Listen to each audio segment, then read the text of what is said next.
আজকে বাংলাদেশের ভিতরে শতকরা প্রায় 92 জনের মতো মুসলমান বসবাস করে। কতজন? 100-এর ভিতরে 92 জনের মতো। এই দেশের ভিতরে প্রায় 3.5 লক্ষর মতো মসজিদ আছে। এই দেশের ভিতরে প্রায় 70,000-এর মতো মাদ্রাসা ছোট বড় আছে। এই দেশের মধ্যে পীর মুরিদি খানকা চলতেছে, হাজার হাজার কোটি কোটি মানুষ এর সঙ্গে জড়াই আছে না নাই? এই দেশের ভিতরে আজানের শব্দ শুনে বাচ্চাদের ঘুম ভেঙে যায়। এই দেশের ভিতরে আজানের শব্দ শুনে বাচ্চারা মায়ের কোলে ঘরে চলে যায়। সেই দেশের ভিতরে এত উলামায়ে কিরাম, এত তালেবে ইলম, এত নামাজি, এত কলেমা মুসলমান থাকার পরেও সেই দেশের মধ্যে আল্লাহ এবং তার রাসূলের নীতি আদর্শ পরাজিত।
ربنا آتنا في الدنيا حسنة وفي الآخرة حسنة وقنا عذاب النار رب ارحمهما كما ربياني صغيرا سبحان ربك رب العزة عما يصفون وسلام على المرسلين والحمد لله رب العالمين. وعليكم السلام ورحمة الله وبركاته.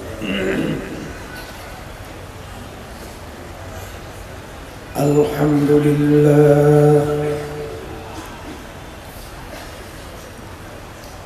الحمد لله نحمده ونستعينه ونستغفره ونؤمن به ونتوكل عليه ونعوذ بالله من شرور أنفسنا من يهده الله فلا مضل له ومن يضلله فلا هادي له ونشهد أن لا إله إلا الله وحده لا شريك له ونشهد أن محمدا عبده ورسوله أما بعد فأعوذ بالله من الشيطان الرجيم بسم الله الرحمن الرحيم ولقد كرمنا بني آدم صدق الله العلي العظيم সবাই দুরূদ শরীফ পড়ি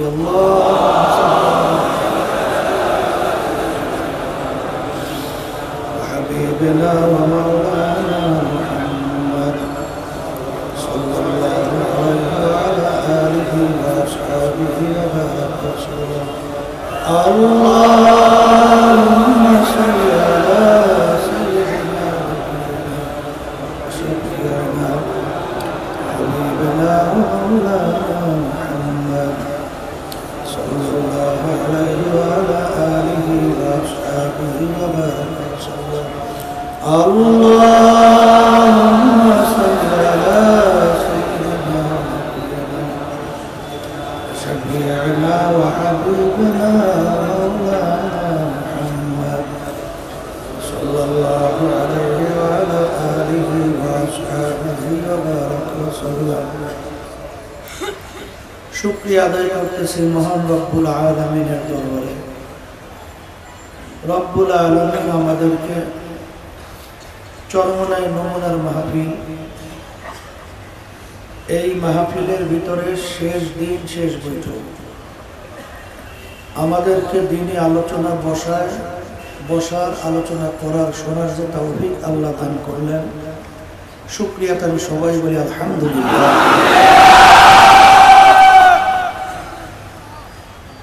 দুরূদ শরীফ পাঠ করা হইতেছিল, অনেকে দুরূদ শরীফ গুরুত্ব দিয়া পড়েন নাই। দুরূদ শরীফ তেলাওয়াত করলে আল্লাহর হাবিব কি পরিমাণ খুশি হয়। আবু বকর সিদ্দিক রাদিয়াল্লাহু তাআলা আনহু আল্লাহর হাবিবকে জিজ্ঞাসা করেন, ইয়া রাসূলুল্লাহ, ইয়া হাবিবাল্লাহ, আপনার উম্মতেরা আপনার উপরে যদি দুরূদ শরীফ পাঠ করে, সেই উম্মতের উপরে আপনি কি পরিমাণ খুশি হন? আল্লাহ নবী সাল্লাল্লাহু আলাইহি ওয়াসাল্লাম বলছিলেন, আবু বকর, তুমি বেহেশতের ভিতরে ঢুকতে পারলে কি পরিমাণ খুশি হও? বলে, ইয়া রাসূলুল্লাহ, ইয়া হাবিবাল্লাহ, সেই খুশির তো কোনো সীমা সংখ্যা বলতেই নাই। আবু বকর, তুমি বেহেশতের ভিতরে ঢুকলে যে পরিমাণ খুশি হও, এর চেয়েও বেশি আমি খুশি হই ওই উম্মতের উপরে যে উম্মত আমার উপরে দুরূদ শরীফ পাঠ করে।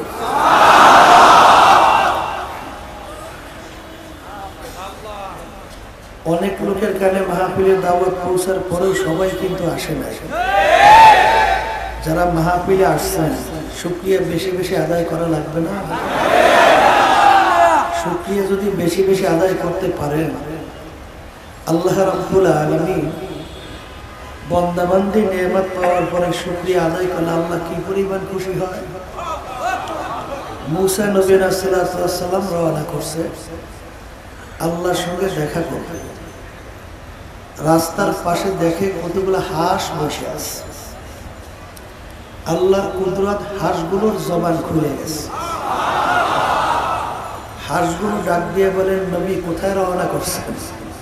বলে, আল্লাহর সঙ্গে দেখা করবে। হাঁসগুলো বলতেছে, নবী, আমাদের একটা আরজি আল্লাহর কাছে পেশ করি। বহুদিন পর্যন্ত বৃষ্টি হয় না, অনাবৃষ্টির কারণে মাখলুকাত গুলো কষ্ট পায়। কবে নাগাদ বৃষ্টি হইতে পারে আল্লাহর কাছ থেকে তো যাই নাই। নবী আল্লাহর কাছে জিজ্ঞাসা করলো, মাবুদ, হাঁসগুলো জানতে চাইছে কবে নাগাদ বৃষ্টি হইতে পারে। আল্লাহ রাব্বুল আলামিন বললেন, হাঁসগুলোকে জানাইয়া দিও 40 বছর পরে বৃষ্টির সিদ্ধান্ত। নবী আসছে, হাঁসগুলো জিজ্ঞাসা করে, নবী আমাদের আরজি পেশ করছেন? করছি তো। আল্লাহ কি বলছে? বলে, এখন থেকে 40 বছর পরে বৃষ্টির সিদ্ধান্ত আছে। এইটা শোনার পরে হাঁসগুলো এক ঝোঁকে বইলে উঠলো, আলহামদুলিল্লাহ। নবী রাগ হয়ে গেল, এ বোকার দলেরা, আলহামদুলিল্লাহ বললি কেন? করে, নবী বলবো কি?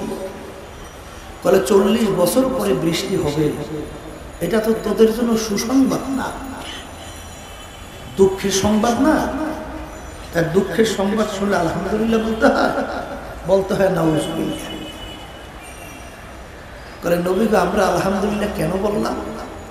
ইন্নাল্লাহা আলা কুল্লি শাইইন কাদির, সমস্ত ক্ষমতার মালিক কে? আল্লাহ যদি 40 বছর পরেও বৃষ্টি না দিই, আমাদের কারো শক্তি নেই যে আমরা বৃষ্টি বর্ষাবো। তা আল্লাহ 40 বছর পরে হইলেও বৃষ্টি দেবেন, এর জন্য শুকরিয়া আদায় করছি। নবীর সঙ্গে এখন হাঁসগুলোর কথা শেষ হয় নাই, ঝুপ ঝুপ করে বৃষ্টি শুরু হয়ে গেছে। নবী আশ্চর্য হয়ে গেল, ব্যাপার কি? আল্লাহ বললেন 40 বছর পরে বৃষ্টি হবে, এখন তো কথার কথা 40 মিনিটও তো যায় নাই, বৃষ্টি শুরু হলো কারণ কি? জিজ্ঞাসা করো মাবুদ গো, ভেদ তো কিছু বুঝলাম না। আপনি বললেন 40 বছর পরে বৃষ্টি হবে, এখন তো 40 মিনিট তো বলতে গেলে যায় নাই, বৃষ্টি শুরু হলো কারণ কি? আল্লাহ রাব্বুল আলামিন বলেন, নবী মুসা, হাঁসগুলো যখন শুনলো 40 বছর পরে বৃষ্টি হবে, যখন ওরা একসঙ্গে আমার শুকরিয়া আদায় করছে, আমি খুশি হইয়া সিদ্ধান্ত পরিবর্তন করিয়া এখন নাগাদ আমি বৃষ্টি নাযিল করব। শুকরিয়া আদায় করলে আল্লাহ কি হয়? আবার বলে, বেশি বেশি শুকরিয়া আদায় করা দরকার আছে না? না বাজান, এই জন্য কেতাবের ভিতরে আসছে দুনিয়ার ব্যাপারে তাকানো লাগবে নিচের দিকে, আর আখেরাতের ব্যাপারে তাকানো লাগবে উপরের দিকে।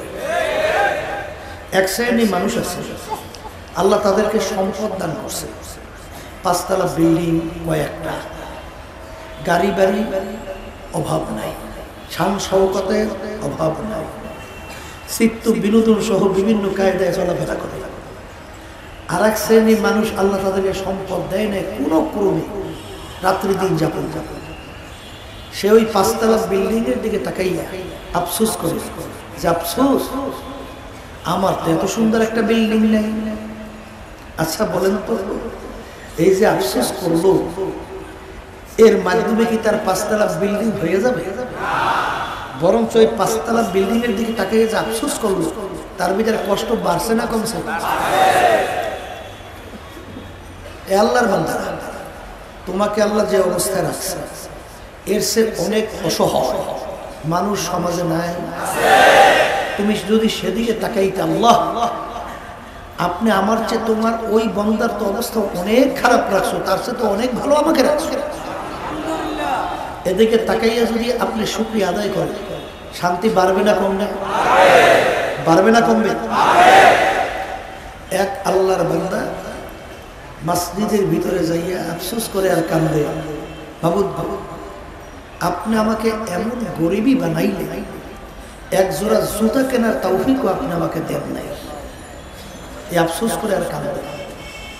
আল্লাহর বান্দা মসজিদ থেকে বের হয়েছে, দেখে মসজিদের দরওয়াজায় এক আল্লাহর বান্দা পেয়ালা হাতে নিয়ে মানুষের কাছে পয়সা চায়, ওর 2টা পাউই নেই।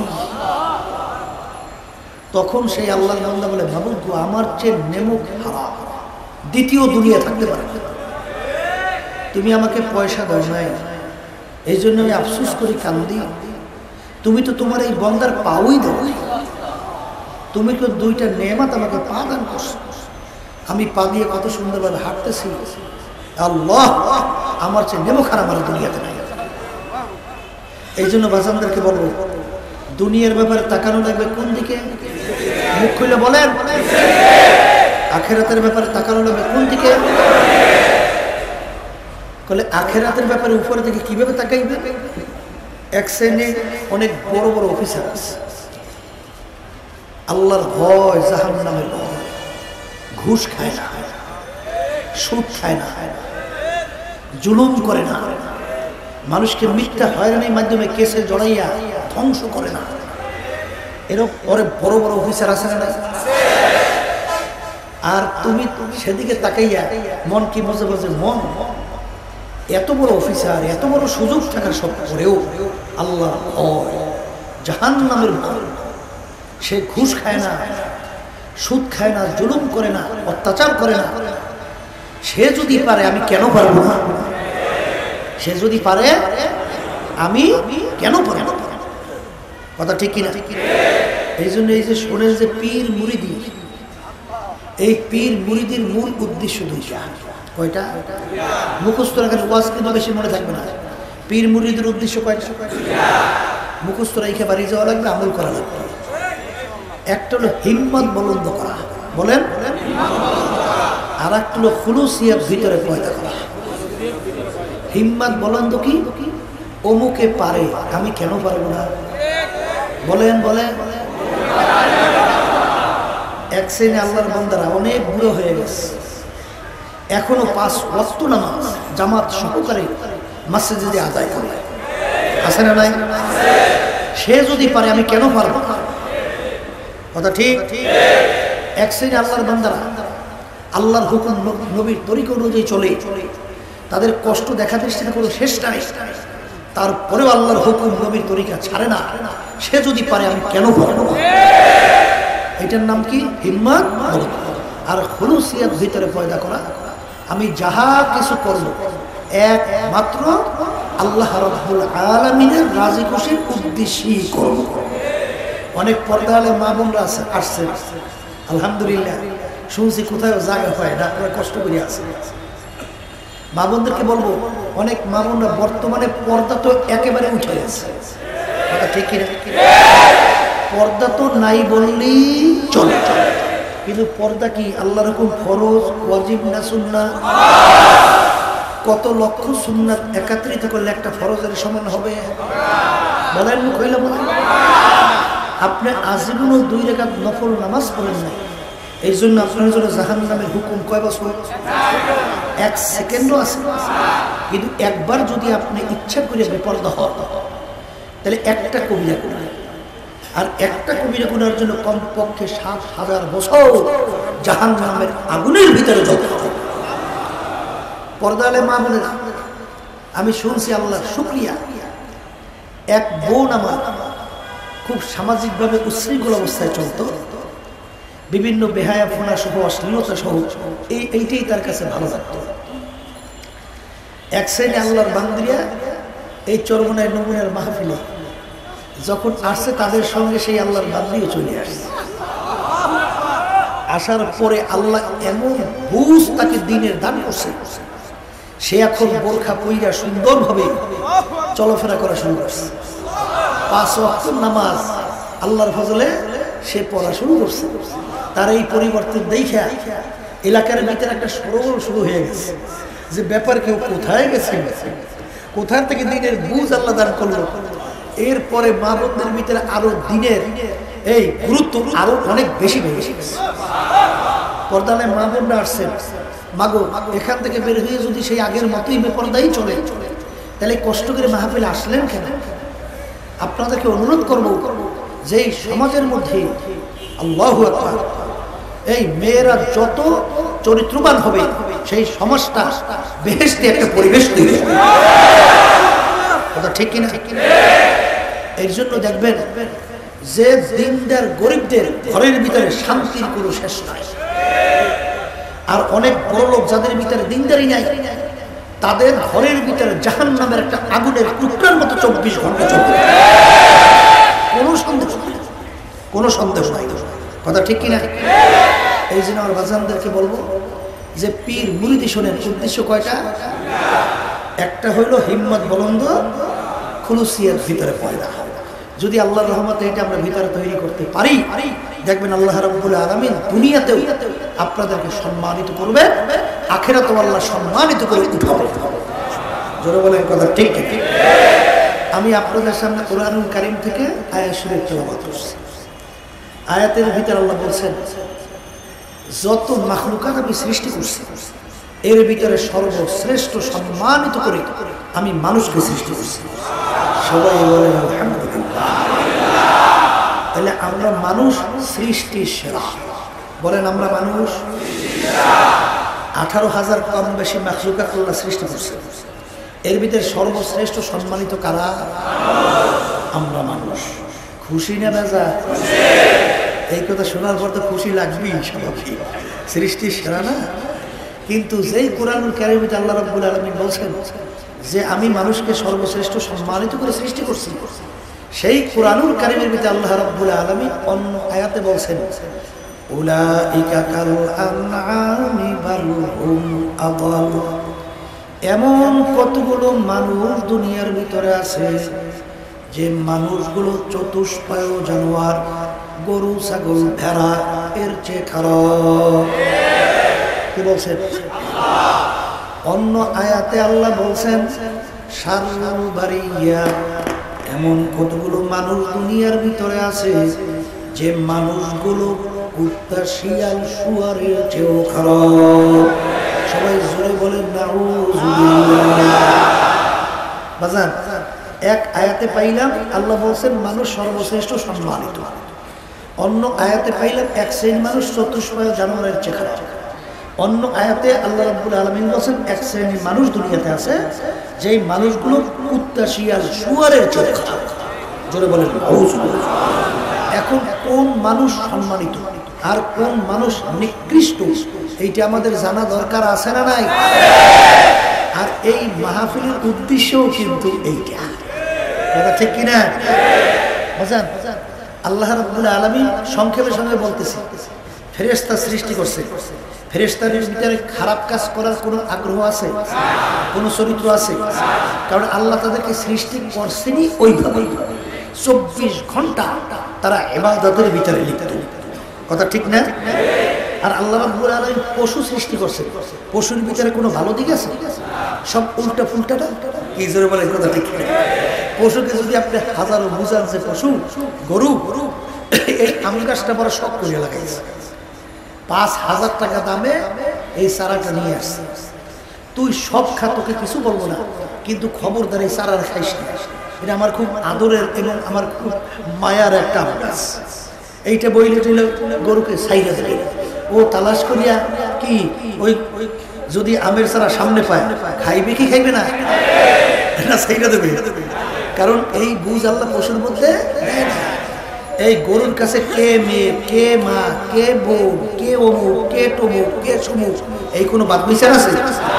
কারণ আল্লাহ রাব্বুল আলামিন ওদেরকে বানাইছি এইভাবে।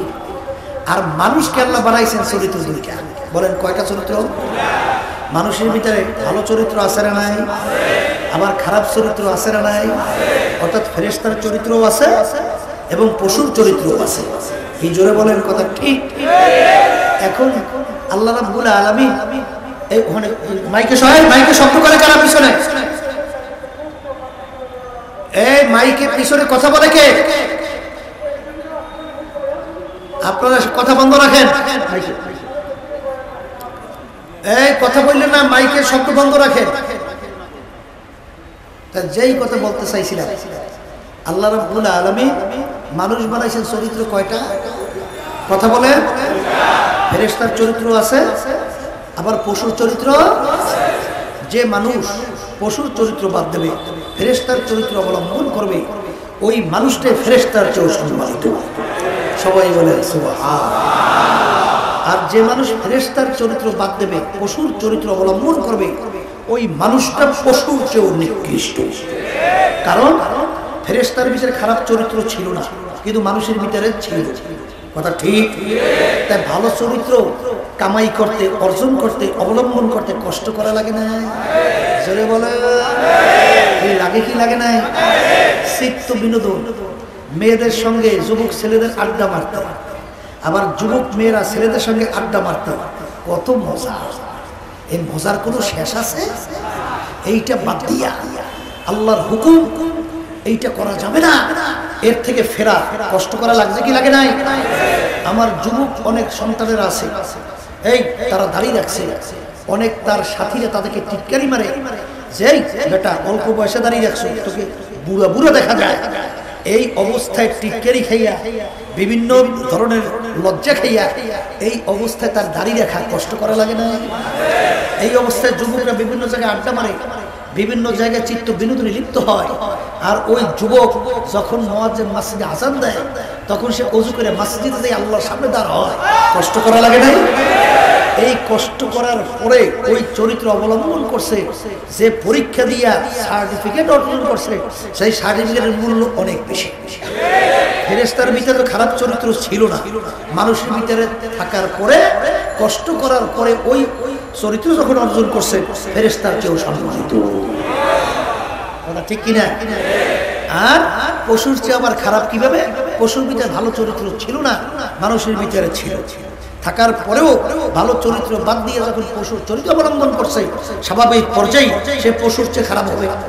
কি জোরে বলে কথা ঠিক কিনা? এখন আমার বাজানদেরকে বলবো, পর্দা আলে মা বোনদেরকে বলবো, মানুষ বলতেই কিন্তু মন চায় ভালো চরিত্র অবলম্বন করবে, খারাপ চরিত্র বাদ দেবে। অনেক সময় আমার কাছে এসে দোয়া চায়, হুজুর এত চেষ্টা করি ভালো হবো, হুজুর বলে পারি না। বহু জায়গায় এরকম দোয়া চাই কি চায় না? হুজুর একটু খাস করে দোয়া করে যে হুজুর ভালো হইতে পারি। তাহলে সবাই ভালো হওয়ার জন্য কি চায় না? চায় না? অনেক সময় অনেক সন্তানদেরকে নিয়ে আসে, বাচ্চাদের দিকে চাইলে মন খুশিতে ভরে যায়। এই সুন্দর টুপি, এই লম্বা জামা দেখলে মনে হয় ফেরেশতার মতো, কিন্তু বাপের দিকে তাকাইয়ে দেখি মুসলমান কিন্তু পরিচয়। হুজুর দোয়া করে আমার বাচ্চাটা, হুজুর আমি হাফেজ বানাবার নিয়ত করছি, হুজুর আলেম বানাবার নিয়ত করছি। দেখেন নিজে কিন্তু ওই পথে চলে না, কিন্তু বাচ্চাটা ওই পথে চলুক এইটা কিন্তু চায় না। তাহলে বাচ্চাটাকে ভালো বানাইতে চায়। জোরে বলেন কথা ঠিক কিনা? আবার দেখবেন অনেকে কিন্তু বিভিন্ন মদখোর, জুয়াখোর, নেশাখোর, কিন্তু তার বাচ্চা মদখোর, জুয়াখোর হোক কেউ কিন্তু চায় না। কি কথা ঠিক বলছেন? বলবো তাহলে সে কিন্তু আর একটা জনকে খারাপ করতে চায় না। তাহলে বুঝে গেল তারও ভালো হইতে মন চায়, কিন্তু পারে না। অনেকাংশে কি পারে না। না পারার পিছনে কারণ আছে না? পিছনে শত্রু আছে। পিছনে কি আছে? এই শত্রু কয়েক প্রকার, এটা চেনা লাগবে, সেই শত্রু থেকে বাঁচা লাগবে। কথা ঠিক? আল্লাহ রাব্বুল আলামিন দুই ধরনের শত্রুর পরিচয় দিয়েছেন কোরআনুল কারীমে একেবারে শেষ সূরার ভিতরে। আল্লাহ রাব্বুল আলামিন বলেন, আল্লাযী ইউওয়াসওয়িসু ফী সুদুরিন নাস মিনাল জিন্নাতি ওয়ান নাস। এখানে দুই ধরনের শত্রু পাইছি। একটা হলো জিন শয়তান, বলেন মুখ খুললা। আর একটা হলো মানুষ শয়তান। আর একটা কি? আর একটা শত্রু আছে যার নাম হলো নফসে আম্মারা শয়তান। আর একটা শত্রুর নাম কি? নফসে আম্মারা শয়তান। এই শত্রুদের থেকে আমাদের বাঁচা লাগবে। জিন শয়তান থাকে কই তা জানেন? বলেন প্রত্যেকটা মানুষের কলবের মধ্যে। বলেন জিন শয়তান থাকে কই? বলেন মুখ খুলে বলেন, প্রত্যেকটা মানুষের কলবের মধ্যে। এটা কিন্তু আমি বলি নাই, কোনো পীরও বলে নাই, কোনো মুফতিও বলে নাই, আল্লাহর নবী বলছেন, আর শায়তানু জাসিমুন আলা কলবি বনি আদম। প্রত্যেকটা বনি আদমের কলবের ভিতরে শয়তান মজবুত হয়ে বসে বান্দা বান্দাকে ওয়াসওয়াসা দেয় এবং গুনার ভিতরে লিপ্ত করায়। এই জন্য দেখবেন গুনার আগে একটা পরিকল্পনা ভিতরে তৈরি হয় কি হয় না? কি জোরে কর? ওই পরিকল্পনাটা তৈরি করছে শয়তান। কে তৈরি করছে? আর আল্লাহ রাব্বুল আলামিন শয়তান সম্পর্কে বলেন, ইন্না শাইতানা লাকুম আদুউন ফাত্তাখিযুহু আদুওয়া। শয়তান তোমাদের জাহের বাহের প্রকাশ্য শত্রু, ওকে শত্রু হিসেবেই তোমরা জানো, বন্ধু হিসেবে কখনোই গ্রহণ করিও না। কারণ ইবলিস শয়তান আদম আলাইহিস সালাতু ওয়াস সালামের কারণে যখন চিরতরে জাহান্নামের হুকুম পাইয়া গেল, তখন আল্লাহর নামে কসম কাটছে না যে মাবুদ গো, আপনার দরবারে আমি কসম কাইটে বলতেছি, যেই আদমের উছিলায় আমার চিরতরে জাহান্নামের হুকুম হয়ে গেল, আমি তোমার ইজ্জতের জালালের কসম খাইয়া বললাম, ওই বনি আদমকে আমি জাহান্নামে না নিয়ে আসব। আল্লাহর দরবারে কসম কাইটে আসছে না? এই জন্য আল্লাহ রাব্বুল আলামিন আগেই জানাই রাখছেন, শয়তান তোমাদের কি চলে বলেন, ওকে কি হিসেবে জানা লাগবে? না বন্ধু মনে করবে? আবার কম শত্রু হিসেবে মনে করা লাগবে। কথা ঠিক? এখন এই শয়তান কলব থেকে সরানো লাগবে না? কি গুলি করলে সরবে? তরবারে যে কোফাকুফি করলে সরবে? এই শয়তান কলব থেকে তাড়াবার জন্য আল্লাহ রাসূল সাল্লাল্লাহু আলাইহি ওয়াসাল্লাম বলেন, যেই আল্লাহর বান্দা বান্দি আল্লাহর জিকির করবে, ওই জাকিরিনের কলবের ভিতরে শয়তান থাকতে পারে না। তাহলে কলব থেকে শয়তান তাড়াবার ঔষধ কি? কার জিকির? বলেন মুখ খুলে বলেন। এই আল্লাহর জিকির করা লাগবে কি লাগবে না? এই জিন শয়তান আল্লাহর জিকিরের মাধ্যমে সর্ব। কথা ঠিক? আর একটা শত্রুর কথা বলছি, মানুষ শয়তান। একটা শত্রুর নাম কি? মানুষ শয়তান। কিন্তু আপনার স্ত্রী হইতে পারে, আপনার ছেলেও হইতে পারে, আপনার মেয়েও হইতে পারে, আপনার বন্ধুও হইতে পারে, আপনার আত্মীয় হইতে পারে, আপনার উস্তাদরাও হইতে পারে। এক কথা, যে আপনাকে গুনার ভিতরে লিপ্ত করাবে, গুনার ভিতরে উদ্বুদ্ধ করবে, সে যে হোক না কেন, সেই হলো মানুষ শয়তান। কথা ঠিক? এই মানুষ শয়তান থেকে বাঁচবেন কেমনে? বেশি বেশি তাহাজ্জুদের নামাজ পড়বেন, বেশি বেশি তাসবিহ মাওলার জিকির, বেশি বেশি ইবাদতের ভিতরে লিপ্ত থাকবেন, তাহলে মানুষ শয়তান সরে যাবে না? কোনোদিন সরবে না। এই জন্য আল্লাহ রাব্বুল আলামিন আপনাকে আমাকে বলছেন মানুষ শয়তান থেকে বাঁচার জন্য। আল্লাহ বলছেন ওয়াকুনু মা'আস সাদিকিন, তোমরা সাদিকিন বান্দাদের সঙ্গী হইয়া যাও। সবাই জোরে বলেন সুবহানাল্লাহ। কাদের সঙ্গী হওয়া লাগবে? কে বলছেন? আবার মুখ খুলে বলেন, কে বলছেন? কার সঙ্গী হইতে বলছেন? সাদিকিন বান্দাদের সঙ্গী হইলে লাভ কি? সোহবতে সালেহ তোরা সালেহ গুনাদ, সোহবতে তালেহ তোরা তালেহ গুনাদ, এক জামানা সোহবতে বা আউলিয়া, বেহতর সদ সালতাআত বেরিয়া, গেলে খুলবু ইদার হাম্মামে রোজা, রসিদাল রাস্তে মাহবুবে বাদাস্তা।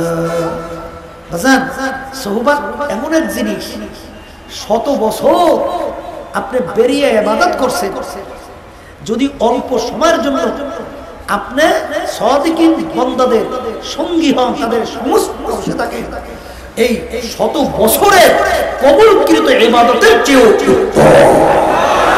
সবাই জোরে বলে কথা ঠিক কিনা? এই আল্লাহর বান্দারা, হানজালা রাদিয়াল্লাহু তাআলা রওনা করছেন আল্লাহ হাবিবের দরবারে, খুব পেরেশানি হয়ে গেল। ওমর ফারুক রাদিয়াল্লাহু তাআলার সঙ্গে রাস্তায় দেখা। ওমর ফারুক রাদিয়াল্লাহু তাআলা বলতেছেন, ভাই হানজালা কোথায় রওনা করছেন? বলে নবীর দরবারে যাইতে আছি। কেন? বলে আমি হানজালা মুনাফিক হয়ে গেছি। বলে আপনি মুনাফিক হইলেন কিভাবে?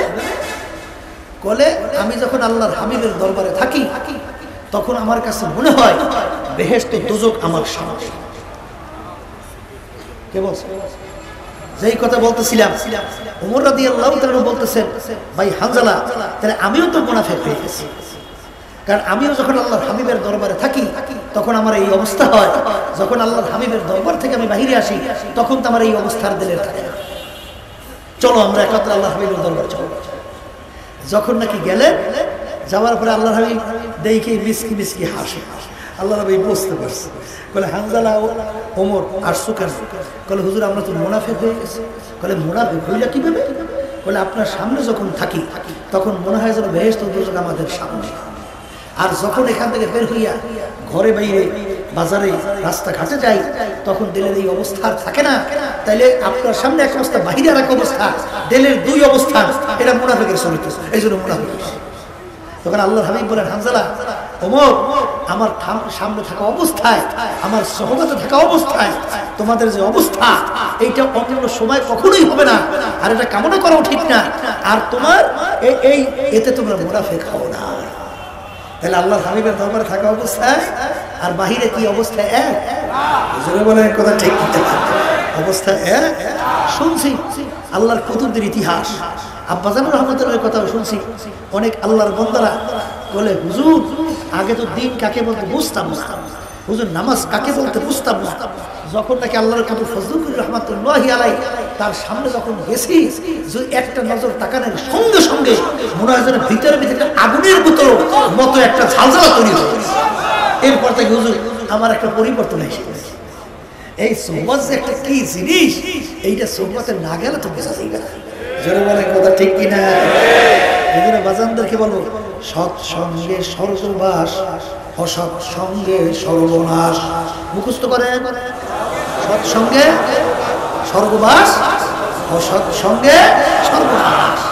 এই জন্য কেতাবের ভিতরে আসছে, অসৎ সঙ্গ এই লোকদের সঙ্গে তুমি সম্পর্ক তৈরি না কইরা, গর্তের ভিতর থেকে বিষাক্ত একটা সাপ, তার সঙ্গে তুমি বন্ধুত্ব তৈরি করো। কারণ বিষাক্ত সাপ যদি তোমাকে সবল দেয়, যদি তুমি মারা যাও আর তোমার যদি ঈমান থাকে, তাহলে তুমি শহীদি দরজা পাই বিনা হিসাবে বেহেশতে যাবে। আর অসৎ সঙ্গী, তোমার অসৎ বন্ধু তোমাকে যদি আঘাত করে, তোমার ঈমান ধ্বংস করবে, আর ঈমান ধ্বংস করিয়া এক পর্যায়ে তুমি চিরতরে জাহান্নামী হয়ে যাবে। এর জন্য বাজানদেরকে বলবো, এখন মাহফিলে আসছেন, মাশাআল্লাহ, দিনের অবস্থা তো ভালো না খারাপ? কথা কয় না? ভালো না খারাপ? কিন্তু যখনই নামবে, বাজারে যাইবে, বাড়িতে যাইবে, রাস্তাঘাটে যাইবে, দেখবে বিভিন্ন ধরনের বন্ধু বান্ধবের অভাব নাই। কথা ঠিক না ভাই? এখন খেয়াল করবে যে কোন বন্ধুর সঙ্গে আমি মেরব। যেই বন্ধু আমার আমলকে ধ্বংস করবে, আমার নামাজকে ধ্বংস করবে, আমার খারাপ পথে নেবে, আমার খারাপের দিকে উদ্বুদ্ধ করবে, সেই বন্ধুর সঙ্গে আমি সম্পর্ক রাখবো না। বলছি আগে হিম্মত বুলন্দ করা, জোরে বলেন, কি বুলন্দ করা? এই হিম্মত বুলন্দ করা লাগবে। আর একটা বিষয় মনে রাখা লাগবে বাজান, এই যে নফস, নফসের পরিচয়টা আমাদের জানা থাকা লাগবে, আর নফসের সঙ্গে জিহাদ করা লাগবে। এই জন্য কিতাবের ভিতরে আছে, মান আরাফা নাফসাহু ফাকাদ আরাফা রাব্বাহু, যে নাকি নিজের নফসের পরিচয় লাভ করতে পারছে, সে আল্লাহর পরিচয় পেয়ে গেছে। কথা ঠিক কিনা? আর নফস এমন কঠিন এক শত্রু, নফসে আম্মারা। আল্লাহ রাসূল সাল্লাল্লাহু আলাইহি ওয়াসাল্লাম এক যুদ্ধের থেকে আসার পরে সাহাবায়ে কেরামদেরকে বলতেছেন, রজানা মিন জিহাদিল আসগর ইলা জিহাদিল আকবার। হে আমার সাহাবায়ে কেরাম, ছোট যুদ্ধের থেকে আমি বড় যুদ্ধের দিকে রওনা করলাম আমরা। তখন সাহাবায়ে কেরাম বলেন, ইয়া রাসূলুল্লাহ, হাবিবাল্লাহ, এখন মাত্র যুদ্ধ করে আসলাম, এর চেয়ে আবার বড় যুদ্ধ কোনটা? তখন আল্লাহর হাবিব বলছেন, নফসের সঙ্গে জিহাদ করা এর চেয়ে বড় যুদ্ধ। কি সঙ্গে জিহাদ করা? কি যুদ্ধ? বড় যুদ্ধ। বলেন কি যুদ্ধ? আল্লাহ নবী উদাহরণ দিয়ে বলছেন, এখন আমরা যুদ্ধ করলাম, শত্রু আমরা দেখতেছি, শত্রু আমাদেরকে দেখতেছে, আমরা দেখে আক্রমণ করতেছি, তারা আমাদেরকে দেখে আক্রমণ করতেছে। এখন যুদ্ধ শুরু হয়েছে, কিছুক্ষণ পর শেষ হয়ে যাবে।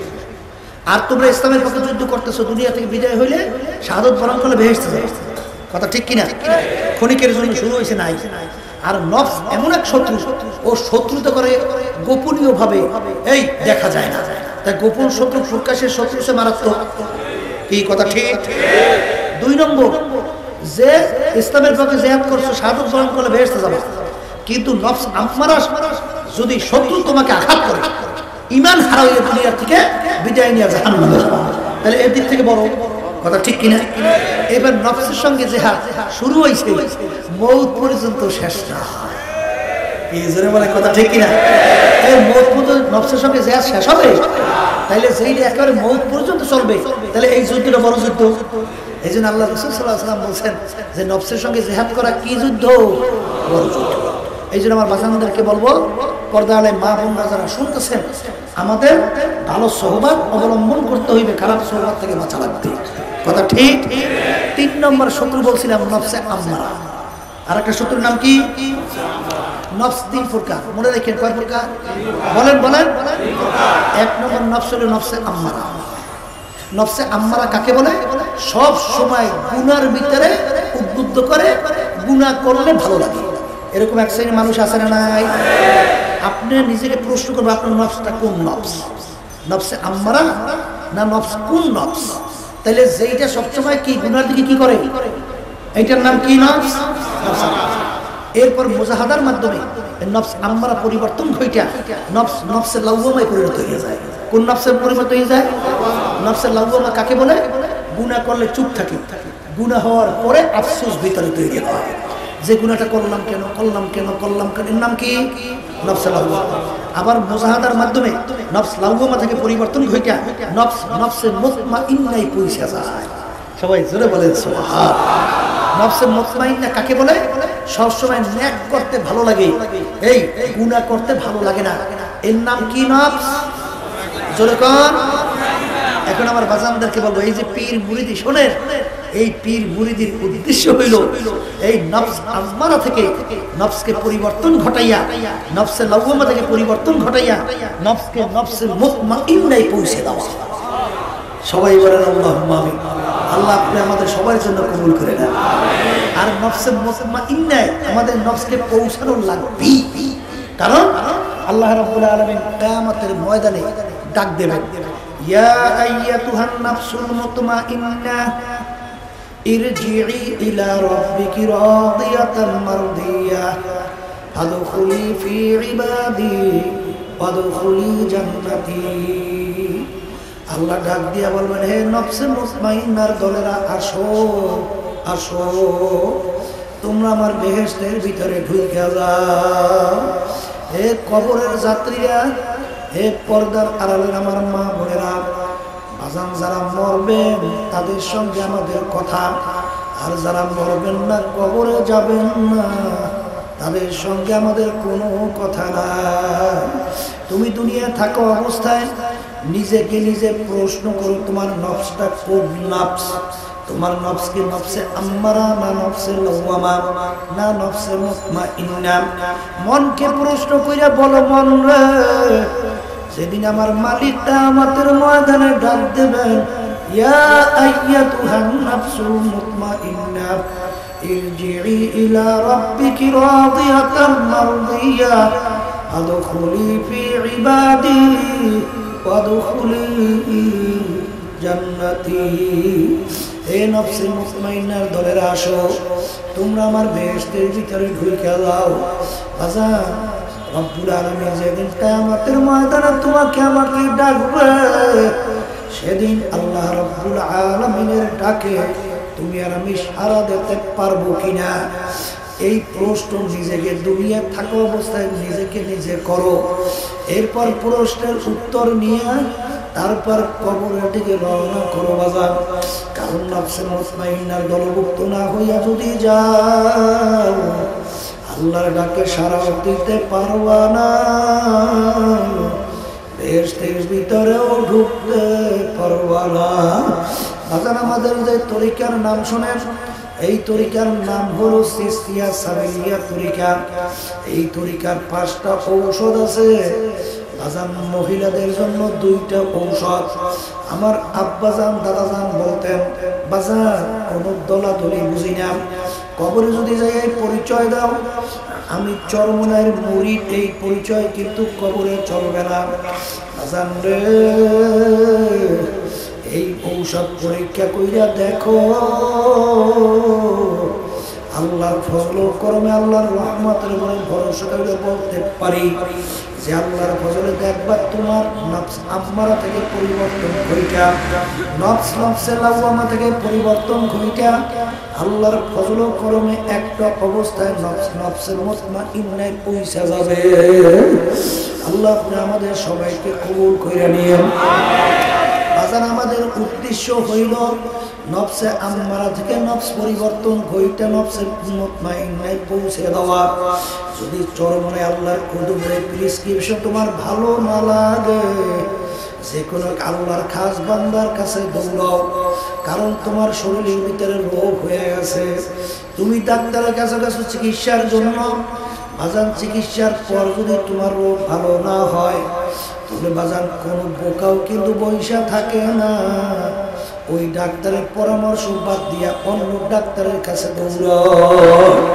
কারণ কি, তার রোগ ভালো হওয়া লাগবে।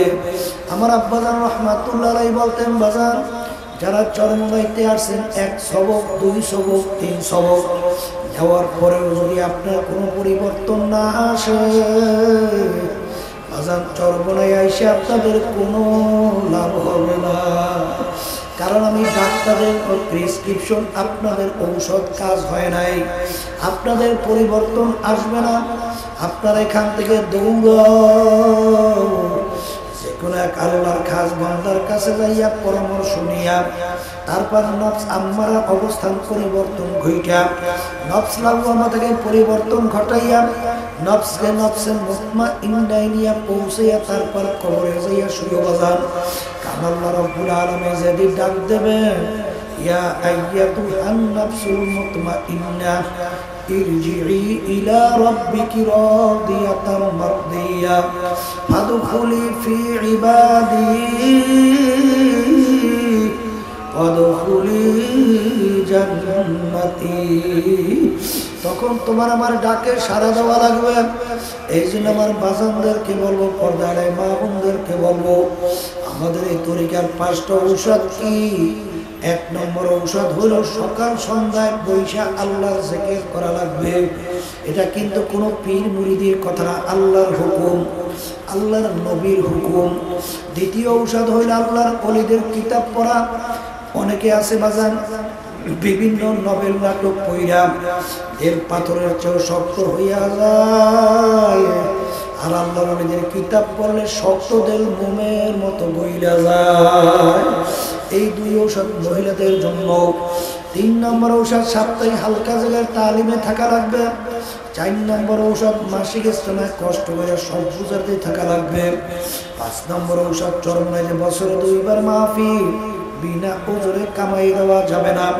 চরমনাই মাহফিল সম্পর্কে আব্বাজান বলতেন ওইটা হলো ব্যাটারি চার্জের মতো। আজান যারা পুরান মুজাহিদ আছেন তারা বলছেন যে ওখানে যাওয়ার পরে আল্লাহর ফজলে ব্যাটারি ফুল চার্জ হইয়া যায়। যে বলে কথা ঠিক দুনিয়াদার পাগল আমার বাবারা, যারা আজকে দুনিয়ার পাগল হয়েছেন আমার বাজানদেরকে বলবো, কোন বিল্ডিং এর পিছনে পড়ছেন, কোন নেতার পিছনে পড়ছেন, কোন দলের পিছনে পড়ছেন, কোন মেম্বারের পিছনে পড়ছেন, চেয়ারম্যানের পিছনে পড়ছেন, এই আল্লাহর বান্দারা কোন সুন্দর বাড়ি গাড়ি করার পিছনে পড়ছেন। মাঝে মাঝে একটু চক্ষু বন্ধ করো, মাঝে মাঝে একটু মুরাকাবা করো, তারপর কবরে রওনা করো। কোন এক কবি বলছিলেন মস্তে আশা মস্তে মাশুক বাদশাহ মালে মস্ত পীরে মস্তে জিরে মস্তে শায়েখে দর আসরারে ইম্মা। এ দুনিয়াদার পাগল আমার বাবারা, ও পর্দার আড়ালের আমার মা বোনেরা, যারা দুনিয়ার পাগল হইছো একটু মাঝে মধ্যে দুনিয়া সম্পর্কে একটু মাঝে মধ্যে মুরাকাবা করো। কোন দুনিয়ার পাগল হইছো, কোন দলের পিছনে পড়ছো, কোন নেতা নেত্রীর পিছনে পড়ছেন বাজার। বর্তমানে তামাম দুনিয়ার ভিতরে আদর্শ বাস্তবায়নের লড়াই চলছে বাজার। রাশিয়া প্রতিষ্ঠিত হয়েছিল সমাজতন্ত্র, যার প্রবক্তার লেনিন কালমার সহ ওইগুলা। এর অর্থ হলো নাস্তিকতা, আল্লাহকে বিশ্বাস করে না বাজান। বিশেষ করে আবার আমেরিকার ভিতরে বেশি প্রচলিত হইল গণতন্ত্র, যার প্রবক্তা হলো আমেরিকার আব্রাহাম লিঙ্কন প্রেসিডেন্ট ছিল। তিনি বলছিলেন সমস্ত ক্ষমতার মালিক জনগণ। তার নাম হলো প্রচলিত গণতন্ত্র। আর একটা নীতি আদর্শ প্রতিষ্ঠিত হয়েছিল বর্তমানে প্রচলিত ভারতে, যার নাম হলো ধর্ম নিরপেক্ষতাবাদ। তারা ব্যাখ্যা দেয় যার যার ধর্ম সে পালন করবে। জোরে বলো নাউজুবিল্লাহ। নিরপেক্ষ শব্দের অর্থ কি আমরা স্বাভাবিক সবাই বুঝি, অর্থাৎ কোনো পক্ষ নাই, অর্থাৎ কোন পক্ষের মধ্যে নাই, এর নাম হলো নিরপেক্ষ। কিন্তু বাজান আমি যদি জিজ্ঞাসা করি যারা হিন্দু তাদের হিন্দু ধর্ম পক্ষ অবলম্বন করবে কি করবে না, খ্রিস্টান যারা খ্রিস্টান ধর্ম অবলম্বন করবে কি করবে না, বাজান আমরা মুসলমান ইসলামের পক্ষ অবলম্বন করব কি করব না। তাইলে বাজান ধর্মের ব্যাপারে কখনো নিরপেক্ষ হওয়া যায় না। যারা বলে ধর্মের ব্যাপারে নিরপেক্ষ, যার যার ধর্ম সে পালন করবে, সম্পূর্ণ একটা অযৌক্তিক ব্যাখ্যা। ঠিক কিনা? ধর্ম নিরপেক্ষ এর ব্যাখ্যা যখন করবেন দেখবেন এর ব্যাখ্যা আসবে কি আসবে? ধর্মহীনতা। কি আসবে? ধর্মহীনতা। এই জন্য এই দলের এক বড় নেতা বলছিল বাংলাদেশের ভিতরে আমি হিন্দু না আমি মুসলমান না। আর একটা নীতি আদর্শের নাম হলো ইসলাম, যেটা প্রতিষ্ঠিত হয়েছিল মদিনায়। বলেন কথা ঠিক না বেঠিক? ইসলাম শব্দের অর্থ শান্তি বাজান। শুধু মানুষের জন্য শান্তি না, এমনকি একটা পিপিলিকার পর্যন্ত শান্তির গ্যারান্টি এই নীতির ভিতরে আছে। জোরে বলা আছে এ বাংলাদেশের মুসলমান। আজকে বাংলাদেশের ভিতরে শতকরা প্রায় 92 জনের মতো মুসলমান বসবাস করে। কতজন? 100-এর ভিতরে 92 জনের মতো। এই দেশের ভিতরে প্রায় 3.5 লক্ষর মতো মসজিদ আছে। এই দেশের ভিতরে প্রায় 70,000-এর মতো মাদ্রাসা ছোট বড় আছে। এই দেশের মধ্যে পীর মুরিদি খানকা চলতেছে, হাজার হাজার কোটি কোটি মানুষ এর সঙ্গে জড়াই আছে না নাই? এই দেশের ভিতরে আজানের শব্দ শুনে বাচ্চাদের ঘুম ভেঙে যায়। এই দেশের ভিতরে আজানের শব্দ শুনে বাচ্চারা মায়ের কোলে ঘরে চলে যায়। সেই দেশের ভিতরে এত উলামায়ে কিরাম, এত তালেবে ইলম, এত নামাজি, এত কলেমা মুসলমান থাকার পরেও সেই দেশের মধ্যে আল্লাহ এবং তার রাসূলের নীতি আদর্শ পরাজিত। এই জোরে মুখ খুলে বলো কথা ঠিক না বেঠিক? মুখ খুলে বলো কথা ঠিক না বেঠিক? আজকে মানব রচিত তন্ত্র মন্ত্র, কুফরি তন্ত্র মন্ত্র বাংলার জমিনের মধ্যে বিজয়। কথা ঠিক না ভুল বলছি? হ্যাঁ, যদি ঠিক হইয়া থাকে, এই আল্লাহর বান্দারা, আলেম কোনো দলিল না, পীর কোনো দলিল না, মুফতি কোনো দলিল না, মুহাদ্দিস কোনো দলিল না, ওস্তাদ কোনো দলিল না। আমাদের দলিল হলো কোরআন এবং হাদিস। কথা ঠিক না ঠিক? যদি তাই হয়ে থাকে, আল্লাহ রাব্বুল আলামিন কোরআনুল কারীমে বলেছেন, ওয়াজতানিবুত তাগুত, তোমরা তাগুতকে অস্বীকার করো, তাগুত থেকে বাইচা থাকো। জোরে বলেন কথা ঠিক না ঠিক? আর তাগুত কারে কয়? এই মানব রচিত তন্ত্র মন্ত্র, এইটাই হলো তাগুত। বলেন কথা ঠিক কিনা? এ থেকে বাঁচার জন্য কে বলছেন? আল্লাহ বলছেন। কিন্তু কপাল ফোরালা, বর্তমানে একদল বের হয়েছে যে বাংলাদেশের মধ্যে এই নীতি আদর্শ বাস্তবায়নের পরিবেশ নাই। বলে কি বলে না? বলে কি বলে না? আমি বলবো বাজান, যেই দেশের ভিতরে এত উলামায়ে কেরাম, এত মসজিদ, এই সেই দেশের ভিতরে এত মুসলমান, যেই দেশের ভিতরে এত কিছু থাকার পরেও এই দেশের যে নীতি আদর্শ বাস্তবায়নের ক্ষেত্র না থাকে, তাহলে এই ক্ষেত্র আমাদের পাশের রাষ্ট্র ভারত। কথা কার না? লন্ডন, আমেরিকা, বিজাতিদের রাষ্ট্র। হ্যাঁ, এই নীতি আদর্শ বাস্তবায়নের ক্ষেত্র সর্বপ্রথম বাংলাদেশ। কপাল ফোরালা। আজকে অশান্তির আগুন ধাউ ধাউ করে জ্বলছে, আরো জ্বলবে, কোন সন্দেহ আছে? হ্যাঁ, আজকে বাংলাদেশের ভিতরে দেখেন অশান্তি। রাশেদ খান মেনুনরা আজকে সংসদের মধ্যে কোরআনুল কারীমের বিরুদ্ধে, কওমি মাদ্রাসার বিরুদ্ধে, উলামায়ে কিরামদের বিরুদ্ধে কথা বলার সাহস, আর মুসলমান এই যে পয়সা পয়সা দেখবে, এটা কখনোই মুসলমান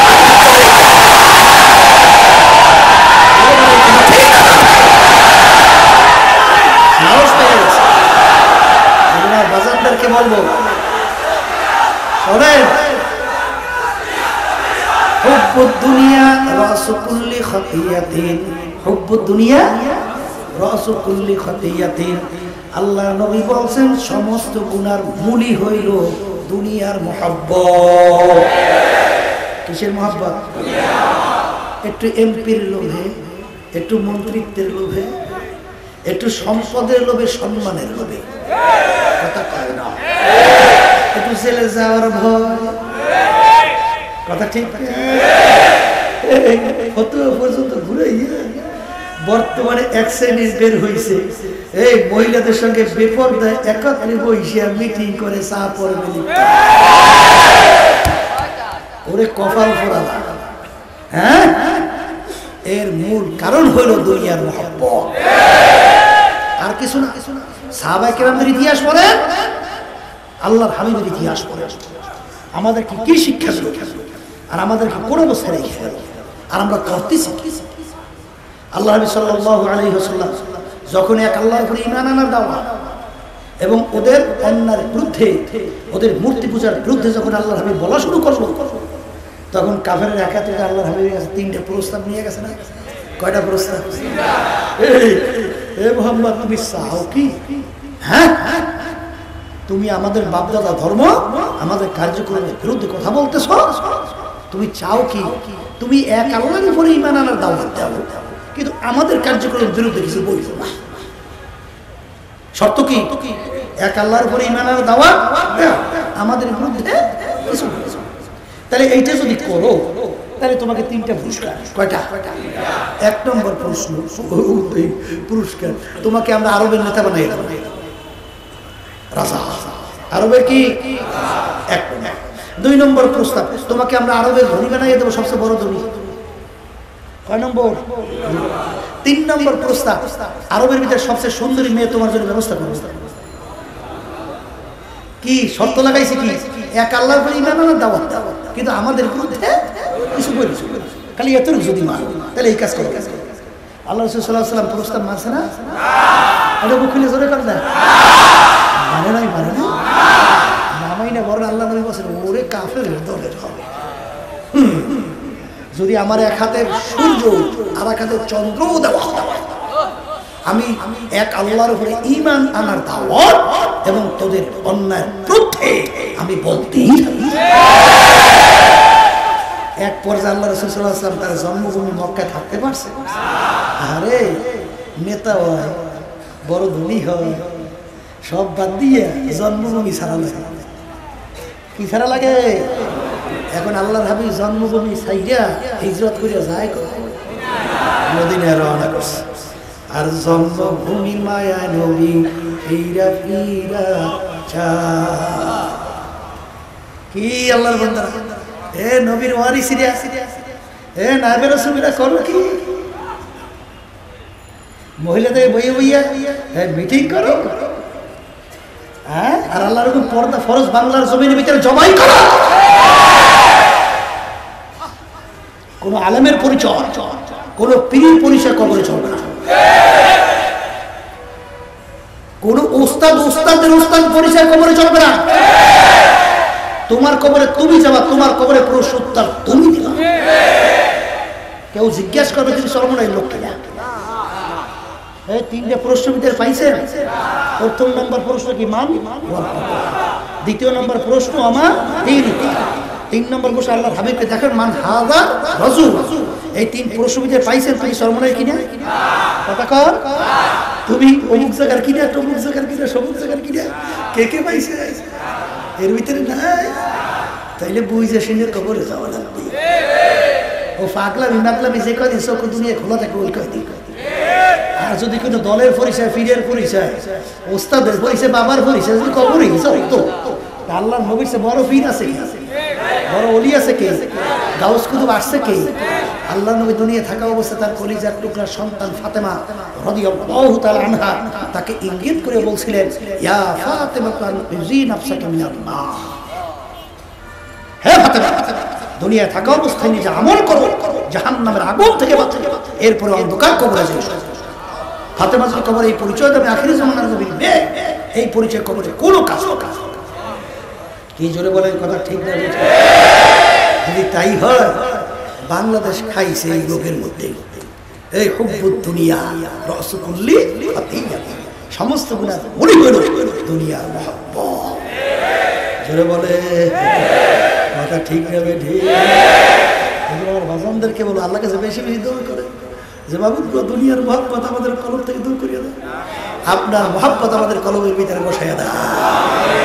আল্লাহর কাছে বেশি বেশি চাও, আল্লাহর কাছে বেশি বেশি তুই চাইতে পারো। যারা বিপদ মনে করে জেলে যাওয়া লাগবে, কেস হয়েছে 5টা 10টা 30টা, আব্বাজান রহমাতুল্লাহ লাগে দেখছি, সুবহানাল্লাহ, কথা বোঝে? আব্বাজান রহমাতুল্লাহি আলাইহি যখন ওদের বিরুদ্ধে লাগলো তো লাগার না, সবাই ভয় না হয়, মাদ্রাসায় থাকতে থাকে। প্রেসিডেন্ট ডাক দিয়ে ফুয়াজানের বলছে, এই আমাদের তো ফুয়াজান ছিল প্রিন্সিপাল মাদ্রাসা, এই আপনার শালাকে থামা, যদি না থামা মাদ্রাসা বন্ধ করে মঞ্জুরি কেটে প্রেসিডেন্ট। এখন ফুয়াজানে ভয় দে, আমরা ফুয়াজান করি আর কি। এই বাপের বোন তার জামাই আমরা ফুফা বলি, আপনারা কি বলে তাদের, ঠিক আছে? শেষ পর্যন্ত ফুফাজান তো ভয়তে অস্থির আসে বলতেছে, ভাইজান, ফুফাজান একটু মোটা গলায় কথা কয়, ভাইজান প্রেসিডেন্ট ডাইকে আমাকে বলতেছে, এবার এই মাইকটা মোরাবানি করো কাহাম জোরে মাসল বারোই আছে। শেষ পর্যন্ত বলতেছে, ভাইজান প্রেসিডেন্ট ডাইকে বলছেন মাদ্রাসা কাইটে দেবে, এখন কি করবেন দেখেন। তখন আব্বাজান বলছিলেন যে দুলা ভাই আপনার একটা প্রশ্ন করুন, আমি যে হাফিজুর রহমানের পক্ষে নামছি এরা কি দিনের জন্য নামছি না দুনিয়ার জন্য? কলে দিনের জন্য। কলে তার দিন ওখানে বই বই অগি শয়তানে কোনো গুতে রুতে দেয় নাই, শয়তানে শয়তানটা ভালোই চলছিল, শয়তানটা আবার মুখটা লেখা।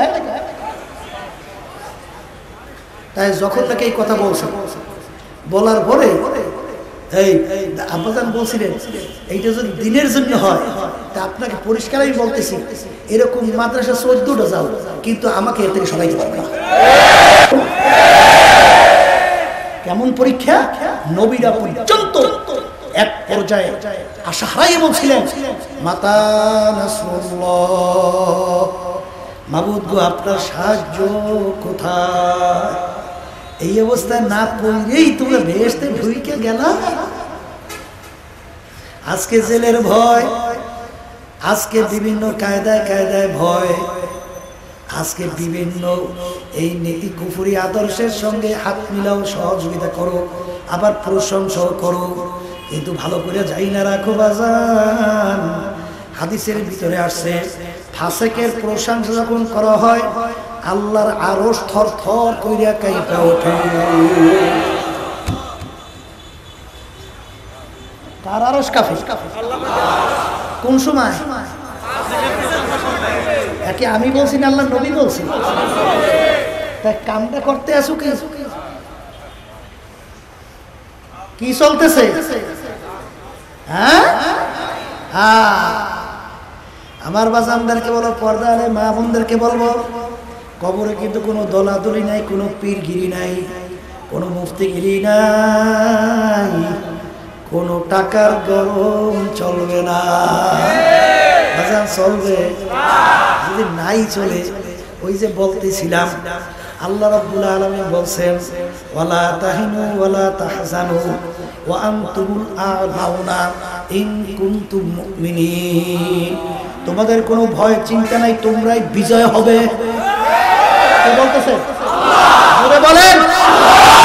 কি নাই?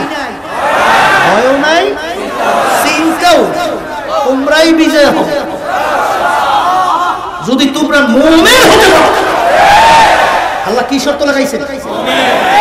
না অস্ত্র শস্ত্রের সাথে শক্তি তৈরি হবে, শক্তি যদি বেশি হয় তাইলে তোমরা বিজয় হবে, এই শর্ত আল্লাহ লাগাইছেন। না, আল্লাহ বলছেন তোমরাই বিজয় হবে, কোনো চিন্তা নেই, ভয় নাই, যদি তোমরা মুমিন হতে পারো।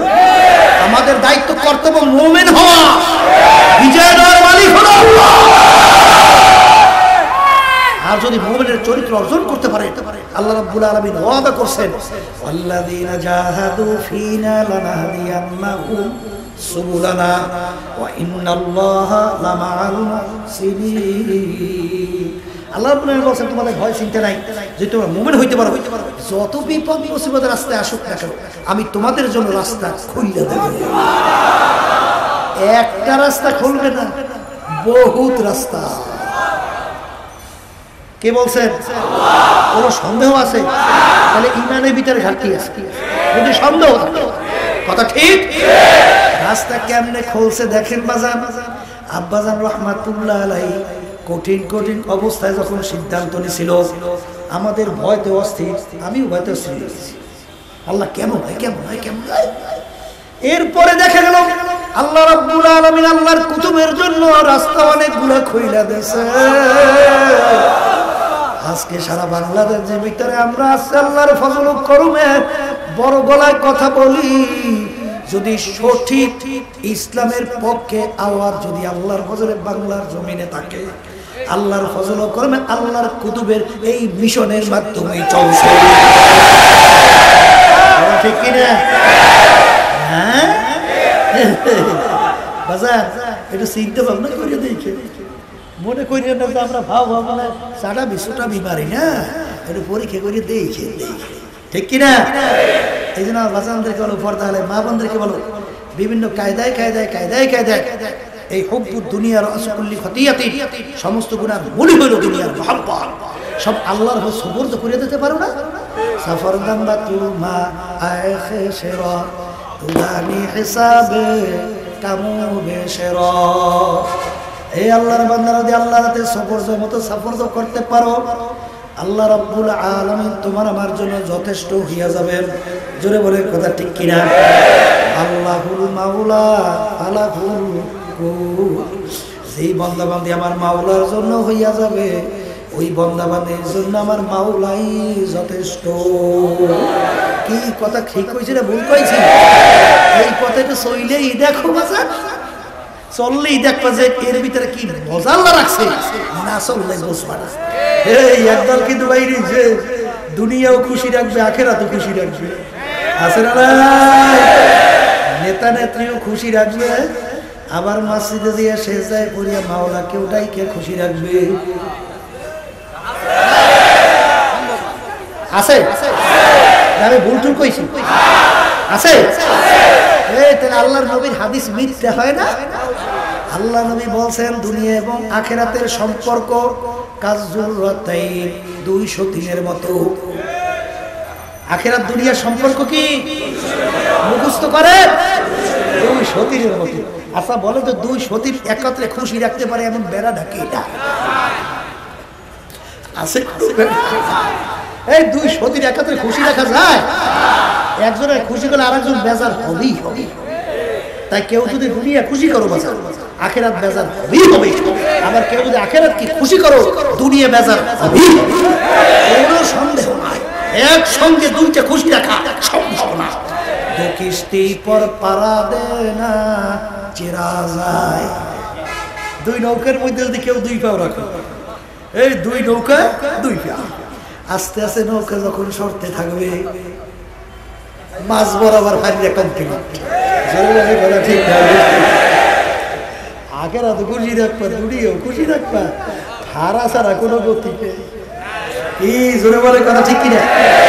এখন অনেকে আবার বুঝছেন না হুজুর, তাহলে আমরা দুনিয়া কি ছাইরা দেবো নাকি? না নামে গইয়াম কে আজ দুনিয়া জুদাবাস বাহার করে কে বাসি বা খোদাবা।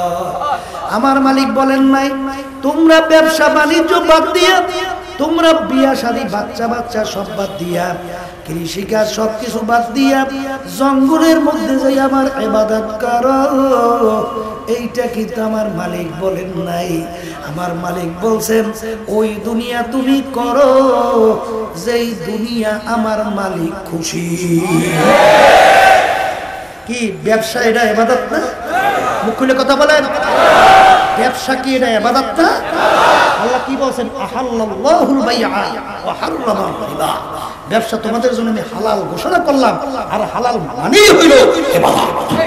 কথা ঠিক না ঠিক? আর যে নাকি সাদিকিন ব্যবসায়ী হবে, তার হাসর হবে সিদ্দিকিনদের সঙ্গে, নবীদের সঙ্গে। এটা ইবাদত কিনা? জোরে কান জোরে কান, ইবাদত কিনা? বিবাহ শাদী করি কার হুকুম? আল্লাহ। মুকুলে কথা কার? আল্লাহ। ইবাদত কিনা? কৃষি কাজ করি কার হুকুম? হালাল রিজিক কামাই করা। যত বড় বড় ফরজ আছে, ফরজের ভিতরে একটা বড় ফরজ হলো হালাল রিজিক কামাই করা। কথা ঠিক? তাইলে এটা বুঝছেন না? দুনিয়া এই যে ব্যবসা বাণিজ্য এইটা বুঝি মনে করছেন দুনিয়া না বাজার। যেই দুনিয়া যেই কাজে আল্লাহ খুশি ওই কাজ করার নামই হলো ইবাদত। কথা ঠিক কি না? এই যে আমার বাজানদেরকে বলবো, পর্দা আলে মা বোনদেরকে বলবো, হুব্বু দুনিয়ার অসকুল্লি খতিয়াতিন, সমস্ত গুনার মূলই হইল দুনিয়ার মহাব্বত। কথা বুঝেন নাই? এই দুনিয়ার মহাব্বত আমাদের 3.5 হাত বডি, এর ভিতরে যে একটা কন্ট্রোল রুম আছে। কি রুম? কন্ট্রোল রুম, যেটাকে বলা হয় নিয়ন্ত্রক শক্তি। এই যেখান থেকে পরিচালনা করা হয় তার নাম হলো কলব। নাম কি? এই কলবের ভিতর থেকে দুনিয়ার মহাব্বত ফলাই দেওয়া লাগবে। কিন্তু থাকি কই? দুনিয়ার মধ্যে না আসমানে? কথা কইয়ে আমরা কোথায় থাকি? দুনিয়ার ভিতরে।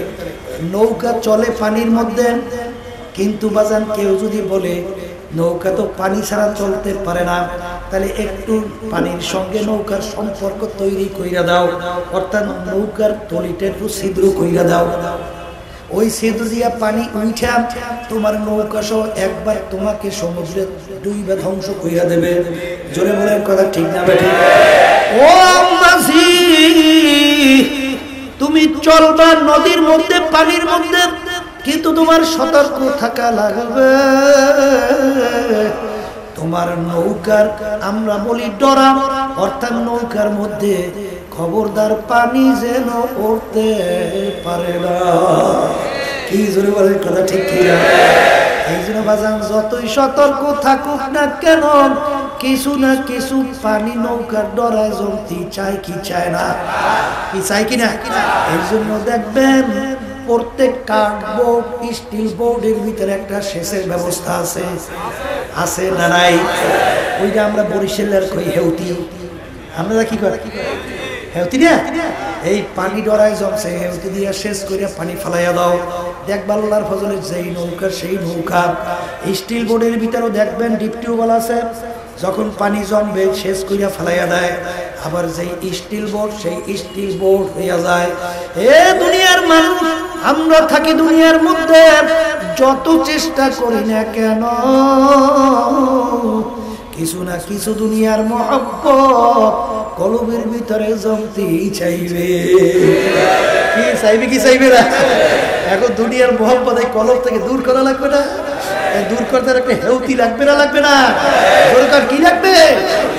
এই জন্য সকাল সন্ধ্যায় বৈশা একটু হেউতিতে টান দিয়া কলব থেকে দুনিয়ার মহব্বতকে ফেলাইয়া দাও।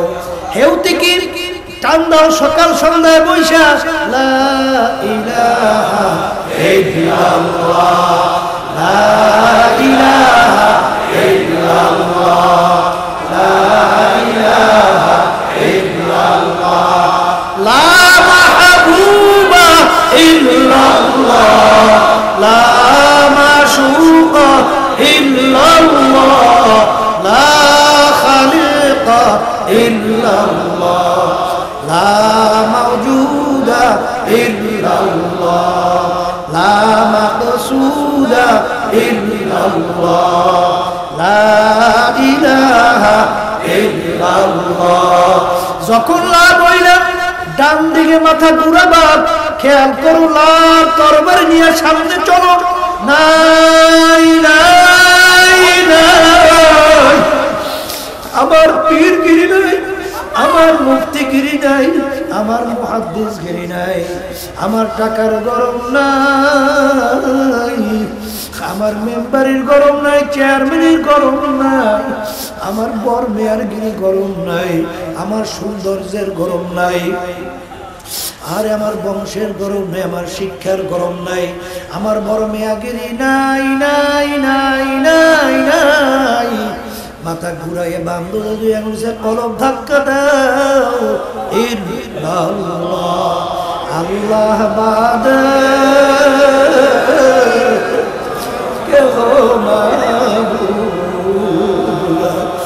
আল্লাহ বাদে কেহ মাবুদ নাই। যারা নাকি জাকিরিন হবে কিয়ামতের ময়দানে উঠবে, ওইটা যখন নাকি আহারে এমন একটা অবস্থা আল্লাহ রাব্বুল আলামিন কিয়ামতের ময়দানের ব্যাপারে বলছেন, লা ইয়াফিরু মিন আখিহি ওয়া উম্মিহি ওয়া আবিহি ওয়া সাহিবাতিহি ওয়া বানিহি লিকুল্লি ইমরিইন মিনহুম ইয়াওমাইযিন শা'নুন ইউনি উজুহু ইয়াওমাইযিন মুসফিরা। আল্লাহু আকবার।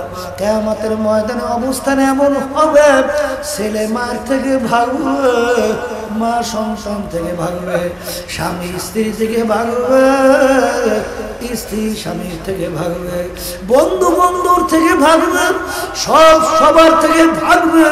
এমন একটা অবস্থা তৈরি হইয়া যাবে ওই কিয়ামত সম্পর্কে। আহারে আল্লাহর হাবিব বলছিলেন, ও আয়েশা রে, কিয়ামতের ময়দানে মানুষ সবাই উলঙ্গ অবস্থায় উঠবে।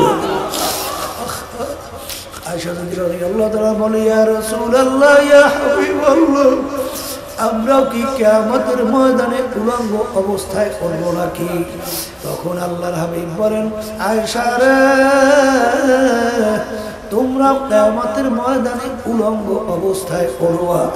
তখন আয়েশা রাদিয়াল্লাহু তাআলা বলেন, ইয়া রাসূলুল্লাহ, ইয়া হাবিবাল্লাহ, এত মানুষ আমাদেরকে একটু লজ্জা শরম করবে না? তখন আল্লাহর হাবিব বলেন, আয়েশা রে, কিয়ামতের অবস্থান বুঝানো কোনদিন সম্ভব না। কিয়ামতের ময়দানে মানুষ উঠা নজর দিকে উপরের দিকে উঠা যাবে, নিচের দিকে নামাবার সুযোগ আর পাবে না। ও আয়েশা রে, ওই অবস্থা কোনদিন বুঝানো যাবে না। যেদিন এই অবস্থায় পড়িয়া নবীরা পর্যন্ত উম্মতের কথা ভুলে যাবে। আর ইব্রাহিম নবী আলাইহিস সালাতু ওয়াস সালাম বলবেন, নাফসি নাফসি, ويقول موسى كليم الله نفسي، عيسى روح الله نفسي، ويقول محمد رسول الله صلى الله عليه وسلم رب هب لي أمتي রব্বি হাবলি উম্মতি। কিয়ামতের ময়দানে জাকিরিনরা উঠবে, ওইটা কোথায় হিসাব, কোথায় নিকাশ, কোথায় বেহেশত, কোথায় দোজখ, কোনো খেয়াল থাকবে না। জাকিরিনরা উঠে দৌড় মারবে, মালিক তুমি কোথায়, মালিক তুমি কোথায়? তোমাকে দেখার জন্য, তোমাকে পাওয়ার জন্য। হুজুরের সময় মুয়াজ্জিন যখন শীতের ভিতরে আযান দিল, তোমার পক্ষ থেকে যখন দাওয়াত দিছে, আসসালাতু খায়রুম মিনান নাওম, ঘুম হইতে নামাজ ভালো। আমি লেপ কম্বল ফালাইয়া ঠান্ডা পানিতে উযু কইরা মসজিদের ভিতরে যাই আমি তোমাকে তালাশ করছি, তোমাকে আমি দেখা পাই নাই। রোজা রাইখা তোমাকে তালাশ করছি, দেখা পাই নাই। হজের মৌসুমে হজের ভিতরে যাইয়া সাফা মারোয়া দৌড়াইছি, তোমাকে তালাশ করছি, দেখা পাই নাই। আরে মিনায় পাথর মারছি, তোমার দেখা পাই নাই। তুমি কই, আমাকে একটু দেখা দাও। সাতারাউনা রাব্বাকুম কামা তারাউনাল কামারা ফি লাইলাতিল বদর। বাজান, দুনিয়ার ভিতরে পূর্ণিমার চন্দ্র যেরকম উঠা যায়, দেখতে কোনো ভিড়াভিড়ি লাগে না। আমার মালিক বান্দা বান্দির সঙ্গে হাজির হইয়া যাবে। বান্দা বান্দি আমার মালিককে দেখে সেজদা করিয়া মাওলার শুকরিয়া আদায় করবে। বাজার 40,000 বছর চইলা যাবে, বান্দা বান্দির হুঁশ আসবে না। এই আল্লাহর বান্দারা, পর্দালে মা বোনেরা, যারা জাকিরিন হবে, যারা মাওলার জিকির করবে, বাজান রে, তাদের মওত আল্লাহর ফজলে ঈমান সহকারে হইবে। যারা জাকিরিন হবে বাজান, তাদের জিম্মা আমার মাওলা বান্দা বান্দি হয়ে যাবে। আল্লাহুল মাওলা ফালাহুল কুল। এই জন্য আমার বাজানদেরকে বলো, পর্দারে মা বোনদেরকে বলবো, 3 দিন পর্যন্ত চরমুনার নমুনার মাহফিল বাজান এই মাটির ভিতরে চলতে আছে। বাজান, আরে কি নিয়ে বাড়ি যাবা? মন কি বুঝা মন রে, মাওলার দিকে মনটাকে ফিরাইয়া দাও। মাবুদ গো, তুমি আমার জিম্মাদার হইয়া দাও। আল্লাহ জফুল কালাম তোমার হাতে, দয়া করে তুমি আমার দিলটাকে তোমার মুখে কইরা দাও। মাওলার কাছে দোয়া করো, যদি দোয়ার মতো ডাকার মতো ডাকতে পারো, আমার মালিক তোমাকে আমাকে জাহান্নামে ফালাবে না, শয়তানের হাতেও সুপর্দ করবে না। আমার মালিক ডাক দিয়া, এ বর্তমান দিয়া,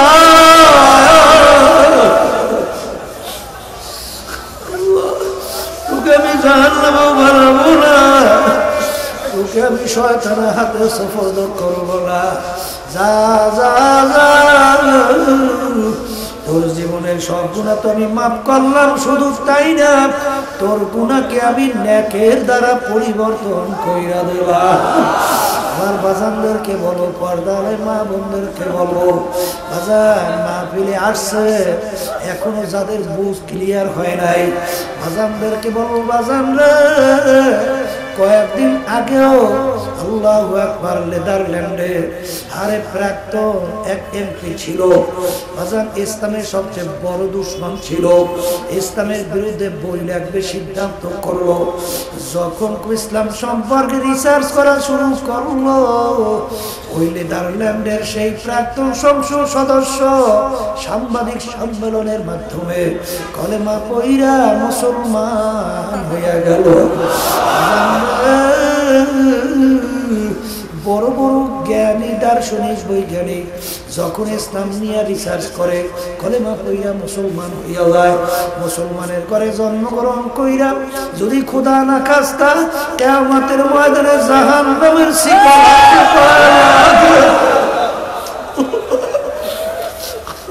আমাকে আমাদের সবাইকে পাপ করিয়া দিয়ে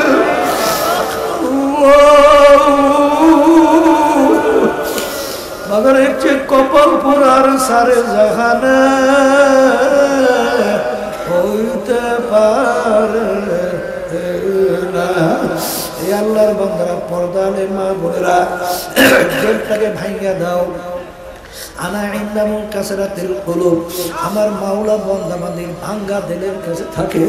যার যত গুনাহ আছে পিছনের দিকে তাকাইয়া মনে করো আর মাওলার দরবারে সারেন্ডার হইয়া বলো, মাবুদ গো আমার গুনাহ যদি তুমি মাফ না করো আমার তো কোনো উপায় নাই রে মালিক, আমি তোমার দরবারে হাজির। দয়া করে তুমি আমার গুনার দিকে না তাকাইয়া তোমার রহমতের দিকে তাকাইয়া তারপর আমার জীবনের গুনাহ খাতা তুমি মাফ করে দাও বাবা। আরে এই ওলামায়ে কেরাম 3 দিন পর্যন্ত আমার এখানে আমার দায়িত্বশীল বাবারা দিন রাত্র পর্দালে মা বোনেরা চেষ্টা করছে, নিজের পকেটের টাকা খরচ করছে, দিন রাত্র ঘুমাইতে পারে না।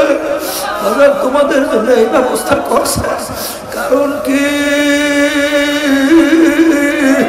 যদি আজকে এই অবস্থার মাধ্যমে যদি আল্লাহর বান্দা আল্লাহর বান্দিরা আল্লাহর মুখী হইয়া যায় তখন বাজারে এরা বিদ্যার হইয়া গেলে এর একটা সব তাদের আমলনামায় জমা হবে। কিয়ামতের ময়দানে এই উসিলায় মাফ করে আমার মালিক জান্নাতের ব্যবস্থা করবে। উলামায়ে কেরামরা তোমাদের পিছনে চিল্লাইতে চিল্লাইতে গলা ভাইয়া যায়।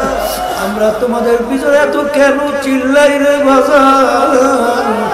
ভালো করে বোঝো, তারপর বাড়ি যাও, কবরের দিকে রওনা করো। 2-2.5 বছরের বাচ্চা বাজার পানির খাটলা যাইয়া পেয়ালা নিয়ে পানি পাইয়া খেলা করে। বাচ্চা পানির খেলার মজা পাইছে, বাজার বাচ্চা খট খট খট খট কইয়া হাসে। খাটলায় আর কোনো লোক নাই। যখন একটা বুঝদার মানুষ ওই ঘাটলার পাশ থেকে রওনা করবে, যখন দেখবে 2.5 বছরের বাচ্চা একা ঘাটলার পাশে বসে খেলা করে, খট খট খট খট করে হাসবে, তখন তিনি জিহ্বায় কামড় দিয়া দৌড় দিয়া যাইয়া বাচ্চাকে ধরে। বাজান বাচ্চার পানির খেলার মজা ছুটে গেল। বাচ্চা এমন চিল্লানি শুরু করলো, তিনি পানির পাশ থেকে মজা চাইরা যাবে না। তাকে জোরে জোরে লাগছে, তাকে দৌড়ে কামড় দেয়, পানির পাশ থেকে যাবে না। আর বুঝদার ডাক দিয়ে বলে, বাচ্চা রে বাজান তুমি তো বোঝো না, পানির খেলার মজা পাইছো, পানির পাশ থেকে যাইতে চাও না। বাজান তোমার তো পানি সম্পর্কে জানা নাই, তুমি যদি খেলা করতে করতে খোদা না খাস্তা পানির ভিতরে টুকরাইয়া পড়িয়া যাও, তুমি তো আর বুঝি কোনদিন পড়বা না। তুমি আমাকে যত লাইথাও, যত মারো, যত কামড়া, তোমাকে আমি একা পানির পাশে রাইখা যাইতে পারবো না। বাজান ঠিক আমরা উলামায়ে কেরাম তোমাদের পায়ে ধরি, হাতে ধরি, তোমাদের পিছনে এত কেন চিল্লাই? ও পর্দার আড়ালের মা বোনেরা, বাজার ও আল্লাহর বান্দিরা, কেন আমরা এত চিল্লাই? কোরআন এবং হাদিস অনুযায়ী দেখতেছি কতিপয় আল্লাহর বান্দিরা, কতিপয় পর্দার মা বোনেরা আজকে মেয়েরা ছেলেদের সঙ্গে আড্ডায় মজা পাইয়া, আজকে বর্তমানে অশ্লীল ছবি মোবাইলে দেখতে মজা পাইয়া, বিভিন্ন চিত্ত বিনোদনে মজা পাইয়া আজকে খটখট করে আনন্দে হাসতে আছে।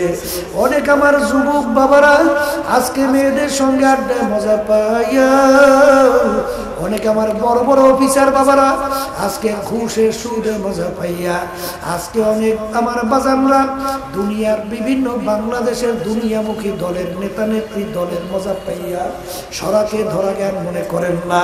কিন্তু বাজানরা যারা আজকে বিভিন্ন দুনিয়ামুখী দলের পিছনে পড়ছ, আমি শুনে রেখে যাই বাজান, আমার উপরে কেউ রাগ কইল না বাজান। আল্লাহ রাব্বুল আলামিন কোরআনুল কারীমে কি বলছে শোনো, ইয়াউমা নাদউ কুল্লা উনাসিন বিইমামিহিম, কিয়ামতের ময়দানে আমার মালিক প্রত্যেকটা মানুষকে তার দলের নেতা নেত্রীর সঙ্গে ডাকবে। ডাইকে আমার মালিক বলবে, তোর দলের নেতা নেত্রী যেদিকে যায় ওদের পিছনে পিছনে সেই দিকে চইলা যা। বুখারী শরীফে হাদিসে আছে আল্লাহর নবী বলছেন, মান তাশাব্বাহা বিকওমিন ফাহুয়া মিনহু। দুনিয়ার ভিতরে তুমি যেই দলভুক্ত হইয়া চলবা, যেই দলের নেতা নেত্রীকে নেতা নেত্রী মানবা, আল্লাহর নবী বলতেছেন কিয়ামতের ময়দানে তুমি ওই দলভুক্ত হইয়া পড়বা এবং ওই দলের নেতা নেত্রীর সঙ্গে তোমার হাসর হইয়া যাবে। যার সঙ্গে যার মহব্বত তার সঙ্গে তার কিয়ামত। বলেন, মুখস্থ করেন, যার সঙ্গে যার মহব্বত তার সঙ্গে তার কিয়ামত। এই জন্য আমার বাজানদেরকে বলবো, আমরা উলামায়ে কেরাম কোরআন এবং হাদিস অনুযায়ী দেখতেছি প্রতিভা আল্লাহর বান্দা বান্দিরা দুনিয়ার মধ্যে আনন্দ নফসের খোরাকিতে মজা পাইয়া, চিত্ত বিনোদনে মজা পাইয়া, গান বাজনা সুর বেহায়া পোড়ায় মজা পাইয়া, ঘুষে মজা পাইয়া, দলের সঙ্গে জড়াইয়া, সাদাবাজিতে মজা পাইয়া, টেন্ডার বাজিতে মজা পাইয়া, বাজার সরকারি মাল লুটপাট করতে মজা পাইয়া আজকে খটখট করিয়া আসে। ওদিকে কোরআন এবং হাদিস অনুযায়ী আমরা দেখতেছি ওই আল্লাহর বান্দা বান্দিরা জাহান্নামের কিনারায় বসে খেলা করতে আছে। ওদিকে আমার মাওলার হুকুম অনুযায়ী আজরাইল সালাতু ওয়াস সালাম পিছনে হাত পাইতে দাঁড়াইয়া আছে। আমার মাওলার যখন হুকুম হবে আজরাইল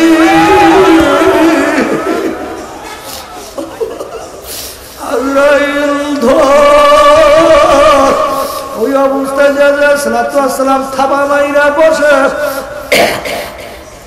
ওই অবস্থায় যদি মৌতের বিছানায় পেটখানা বসাইয়া দাও বাজান, আর তো বাজান কোনদিন বুঝিয়া রতে পারবে না। এই জন্য আমার বাজানদেরকে বলো, পর্দারে মা বোনদেরকে বলবো, ও মুসাফির বান্দো গাঠুরি বহুদূর মান কবরের মধ্যে। আল্লাহ আপনি আমাদের সবাইকে মাফ করিয়া দিয়ে, আল্লাহ আপনি মাফ করিয়া দিয়ে, আল্লাহ আপনি আমাদের সবাইকে মাফ করিয়া দিয়ে। আল্লাহ জাহান্নামের আযাব, এক সেকেন্ডের আযাব সহ্য করতে আমরা পারবো না। এই জন্য আমার বাজানদেরকে বলো, পর্দারে মা বোনদেরকে বলবো, আমার মালিকের কাছে অন্তরটা খুইলা দুই চোখের পানি ফালাইয়া মাপ চাওয়ার মতো মাওলার কাছে চাও। আমার মালিক তোমাকে আমাকে মাপ না কইরা পারবে না। আল্লাহুম্মা